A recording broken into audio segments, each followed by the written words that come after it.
साथियों, हमारा सौभाग्य है कि हमारे बीच में माननीय काशीराम जी के घनिष्ठ सहयोगी और वामसेव के संस्थापकों में से एक मान्यवर हरबंस लाल राजौरा जी, जिनका आज 80वां जन्मदिन है।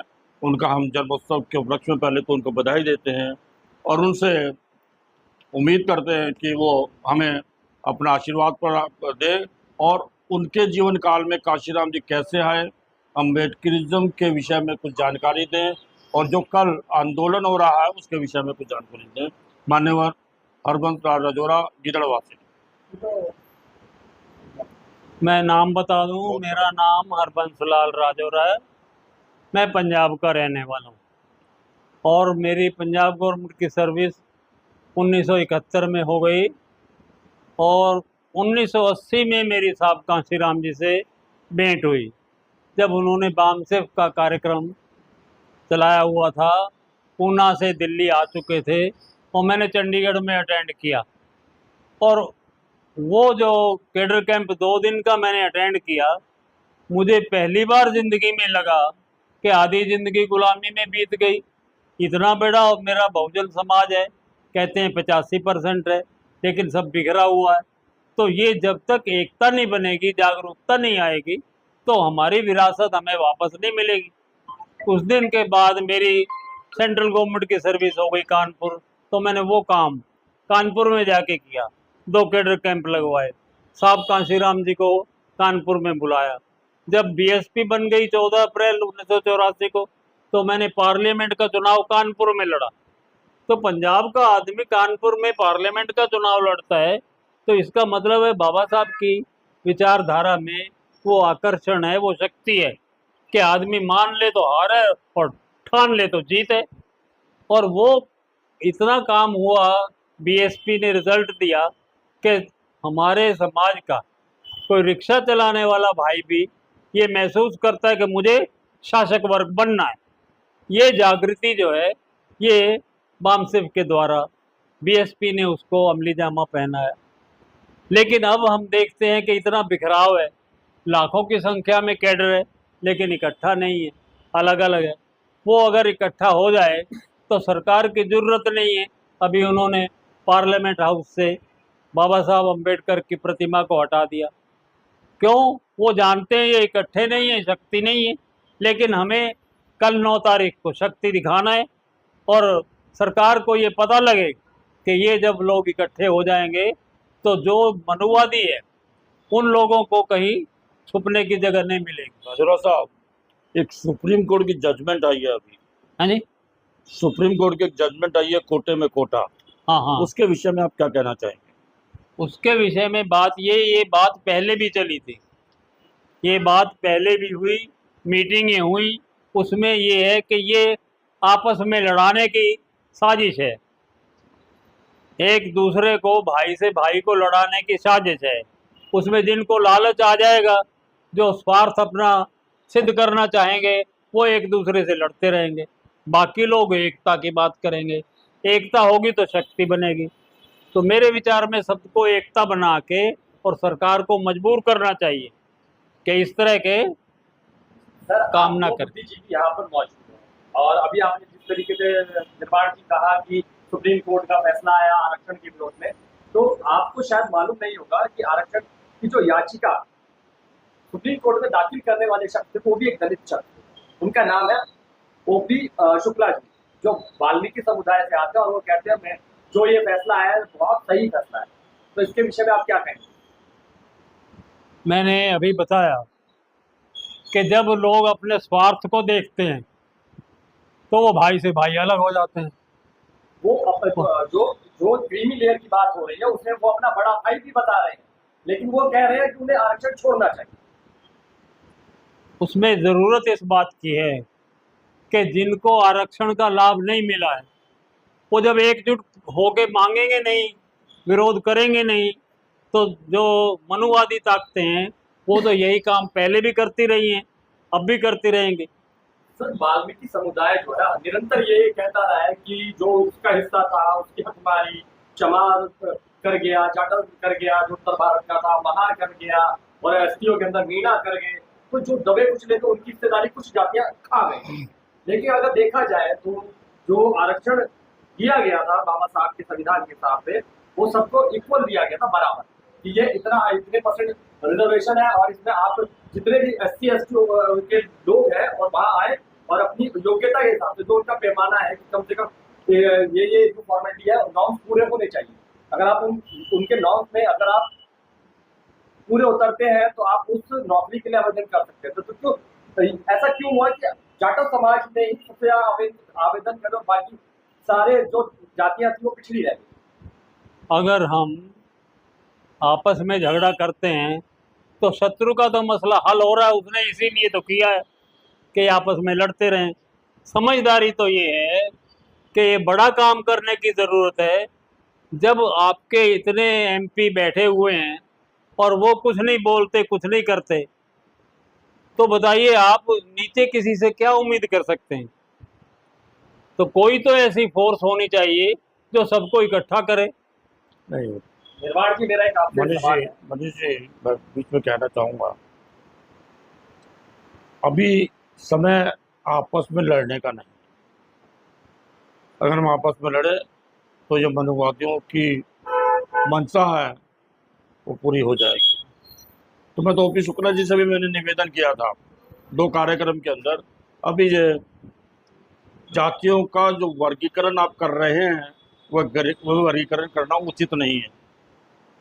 मेरा अपना मानना है कि जिस तरीके से आज तो 5000 वर्ष पूर्व ब्राह्मण उन्हें शिक्षा ग्रहण कर ले, उसमें है तो और शिक्षा ग्रहण करने से के कारण वो आगे बढ़े, और जब बाबा साहब अम्बेडकर जी के आरक्षण के समर्थन में हम लोगों को आरक्षण मिला, तो मैं समझता हूँ आज जिसको हम आरोपित कर रहे हैं चमार तथाकथित जाटव को, उन्होंने सबसे पहले शिक्षा ग्रहण कर ली। तो उन्होंने शिक्षा ग्रहण करने के साथ वो हम लोगों ने नौकरियां जल्दी प्राप्त कर ली, और उसके पश्चात चाहे वह खटीक हो, चाहे वो वाल्मीकि हो, चाहे वह रैगर हो, चाहे कोई भी हो, जैसे जैसे वो लोगों शिक्षा को प्राप्त करते गए वह नौकरियों में आरक्षण प्राप्त करते गए। एक मिथ्या है कि जाटव समाज सबसे आगे आ गया। जाटवों ने पहले शिक्षा को ग्रहण कर, तो निश्चित रूप से वो आगे आने थे। यानी कि आप कहीं ना कहीं ये कहना चाहते हैं कि बाबा साहब को सबसे पहले जाटवों ने फॉलो किया और अपनी शिक्षा पर चमार हमने अगर उत्तर भारत में आओगे तो चमार, और महाराष्ट्र में जाओगे तो महार। इसलिए मैं दोनों को कहता हूँ, चमार और महार सदाबहार। और जो कुछ जातियां जो पिछड़ी रह गई, उनकी वजह क्या थी, किस वजह से वो आगे नहीं आ पाए? नहीं, उनको मौका मिला लेकिन सीमित मौका मिला। आज आप देखिएगा मेरे IAS खटीक समाज के, वाल्मीकि समाज के कितने IAS और IPS हैं। मीणा कैसे आगे आ गए? मीणाओं ने हम लोगों से पहले भी, चमारों के बाद, जाटुओं के बाद अगर किन्होंने किसी ने शिक्षा ग्रहण की तो राजस्थान से मीणा लोगों ने की। आज आप कहीं भी चले जाइए IAS IPS मिलेंगे। मैं अपने हमारे एक बहुत बड़े विचारक हैं नेत्रम ठगेला जी का जो किताब का जरूर जिक्र करना चाहूँगा। उन्होंने लिखा है जो शिक्षित बन गया वो आगे बढ़ गया, किसी ने उनको रोका थोड़े ना है।